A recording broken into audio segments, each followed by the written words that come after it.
दोस्तों सुबह का नमस्कार। मैं अरविंद कुमार यादव एक दफे आप लोगों के सामने फिर एक जटिल समस्या और जटिल मुद्दे के साथ आप लोगों के सामने हाजिर हूं। तो दोस्तों, हमारे समाज में दो प्रकार के लोग हैं।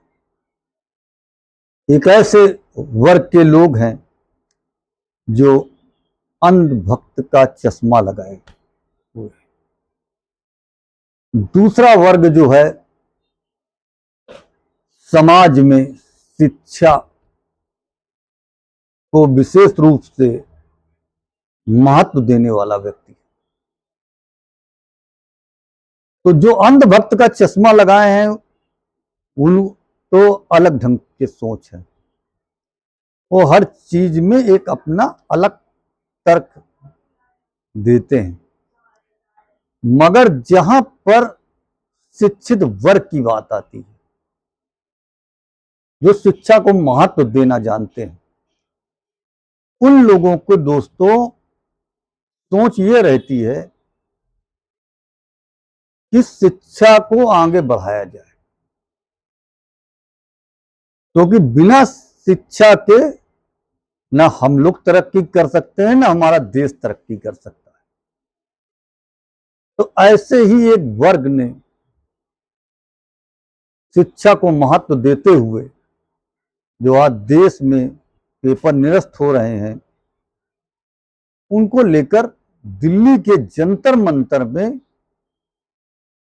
अपना धरना शुरू कर दिया।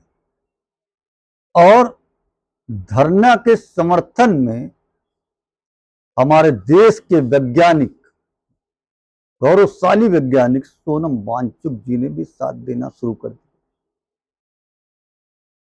अब दोस्तों होता क्या है कि जब वो धरने से भूख हड़ताल की ओर अपना कदम बढ़ाते हैं, तो दोस्तों सभी को एक उम्मीद जागती है कि हमारे देश की सरकार इस भूख हड़ताल को ज्यादा दिन चलने नहीं देगी, इस भूख हड़ताल को खत्म करा देगी, बच्चों की मांगें मान ली जाएंगी, धर्मेंद्र प्रधान जी का इस्तीफा हो जाएगा। मगर दोस्तों सरकार तो सरकार है, जैसे मैंने पहले भी कहा था कि सरकार तो बहिरी होके बैठी, उसको कोई फर्क नहीं पड़ता कि सोनम वांगचुक भी भूख हड़ताल पर है, जेएनयू की नेहा भी भूख हड़ताल पे है। सरकार का कोई भी प्रतिनिधित्व उनसे मुलाकात करने नहीं जाता कि भाई आप लोग जो है इस भूख हड़ताल को खत्म कर दीजिए, हम आपकी मांगों पे विचार करेंगे या सोचेंगे, कुछ भी कह लीजिए। पर पलट के खेल क्या खेला गया कि दिल्ली हाई कोर्ट ने जब आदेश किया कि सोनम वांगचुक जी की स्वास्थ्य की निगरानी की जाए, तो निगरानी करने की जगह उन्होंने क्या किया, कल सुबह 7 बजे दिल्ली के जंतर मंतर में सादी वर्दी पे पुलिस वाले वहां पर पहुंचते हैं आरपीएफ के जवानों के साथ में, और 7 बजे का समय उन लोगों ने इस वजह से सुनिश्चित किया होगा कि उस समय ज्यादा तादाद में लोग होंगे नहीं, सुबह मॉर्निंग का समय होगा। सफेद चादरों की आड़ में जबरन सोनम वांगचुक जी को वहां से उठा लिया जाता है। उठाने के बाद उनको दिल्ली के सफदरगंज हॉस्पिटल में एडमिट करा दिया जाता है।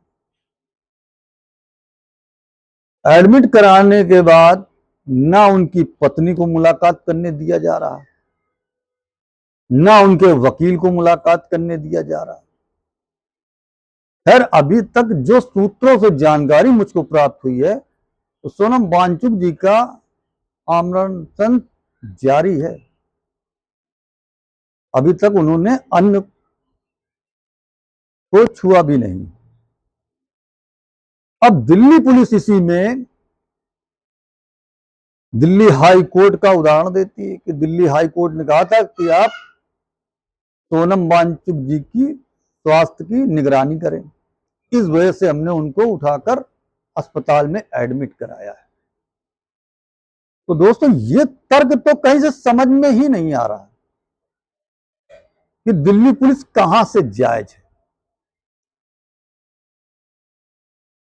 अगर 21 दिन हो गए हैं आज, सोनम वांगचुक जी की तबीयत गड़बड़ है तो नेहा की भी तबीयत गड़बड़ है, उनको भी अस्पताल में एडमिट करा लेना चाहिए। और सबसे अच्छा तो ये होता दोस्तों कि प्रधानमंत्री जी जो है या अमित शाह जी स्टूडेंटों से बात करते, उनकी समस्याओं को सुनते और रास्ता निकालते। मगर हमारी सरकार के जो सलाहकार है ना, मुझे तो नहीं लगता कि उनमें दिमाग है, क्योंकि दिमाग अगर होता दोस्तों तो ऐसी गलती वो लोग ना करते। क्योंकि सोनम वांगचुक जी ने जंतर मंतर से आह्वान कर दिया था कि यहां से लेकर हम लोग संसद भवन तक पैदल मार्च करेंगे 20 तारीख को।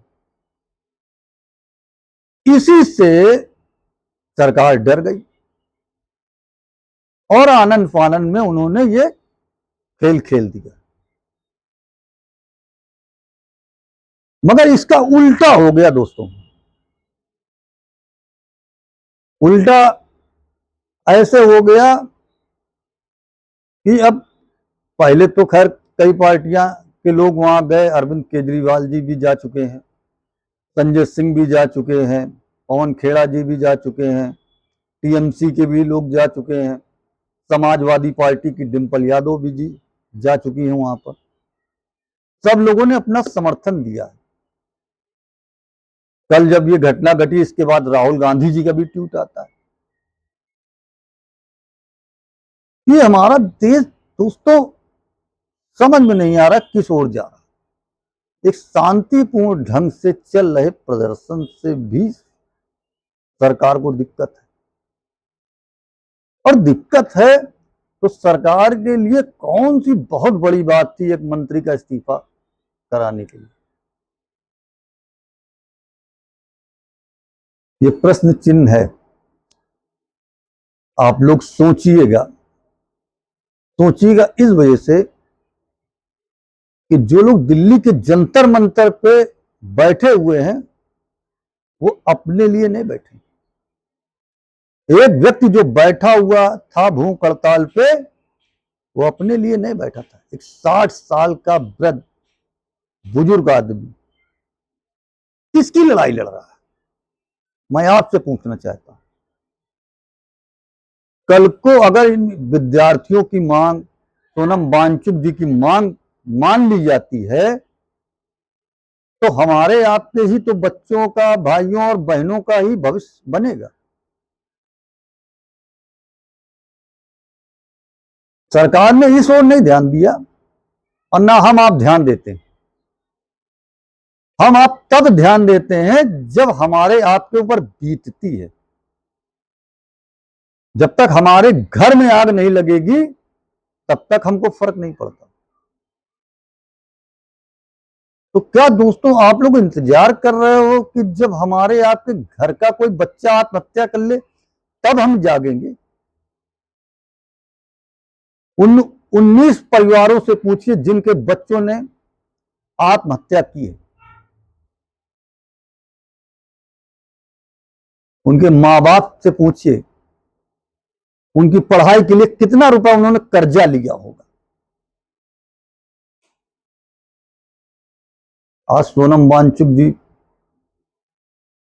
लगातार 21वें दिन चल रहा है उनका भूख हड़ताल। तो दोस्तों, हमें आपको मिल के सोचना है कि हम बच्चों के भविष्य के लिए कर क्या रहे हैं। राहुल गांधी जी भी आवाज उठा रहे हैं अपने तरीके से, सभी लोग आवाज उठा रहे हैं। तो हम आप क्यों डरते हो? सरकार कितने लोगों को जेल भेजेगी? सरकार को एक दिन बच्चों की मांग मांगनी नहीं पड़ेगी। सरकार के पास कोई विकल्प नहीं। विदेशी मीडिया में भी सोनम वांगचुक जी छाए हुए हैं कि कैसे वो एक व्यक्ति पूरी गवर्नमेंट को हिला दिया है। तो हमें आपको भी जगना होगा। खैर, जब से दिल्ली में ये घटना घटी, उनको जबरन दिल्ली पुलिस ले गई है, तब से वहां पर भीड़ जरूरत से ज्यादा बढ़ती चली जा रही है। अब देखना है कि मंडे के दिन तक जंतर मंतर दिल्ली पुलिस के द्वारा जबरन खाली करा लिया जाता है या शांतिपूर्ण ढंग से पैदल मार्च कामयाब होता है। क्योंकि अब व्यवस्था बड़ी टाइट कर दी गई है। ऐसे ऐसे भारी बैरिकेटिंग लगा दिए गए हैं जिनको हटाने के लिए क्रेन वगैरह बुलानी पड़ेगी। हम आप दो चार आदमी तो मिलके हिला भी नहीं सकते उसको। तो इतनी टाइट व्यवस्था इसी वजह से की गई है, जो मुझको लगता है, हकीकत चाहे जो भी हो, कि ये पैदल मार्च दिल्ली पुलिस या अमित शाह की पुलिस कह लीजिए होने नहीं देगी। मगर हम आप जितना हो सकता है, जिस भी माध्यम से हो सकता है, उन विद्यार्थियों का साथ दीजिए। यही मेरी आप लोगों से अपील है, यही गुजारिश है, क्योंकि वो लोग अपनी पर्सनल लड़ाई नहीं लड़ रहे हैं, हमारे आपके बच्चों की लड़ाई लड़ रहे हैं। और फिर लास्ट में मैं यही कहूंगा, मैं भारत का एक आम नागरिक हूं। जितना हो सकता है मैं उतना प्रयास करता हूं शासन प्रशासन तक आम जनता की आवाज पहुंचाने का। और हर बार अपेक्षा करता हूं कि आप लोगों का प्यार सपोर्ट मुझको मिलेगा। यही आप लोगों से अपेक्षा करता हूं, यही मेरा निवेदन है हाथ जोड़ के। तो दोस्तों, अगर मेरी बात सही लगती हो तो आप लोग लाइक कमेंट शेयर करें। जय हिंद, जय भारत।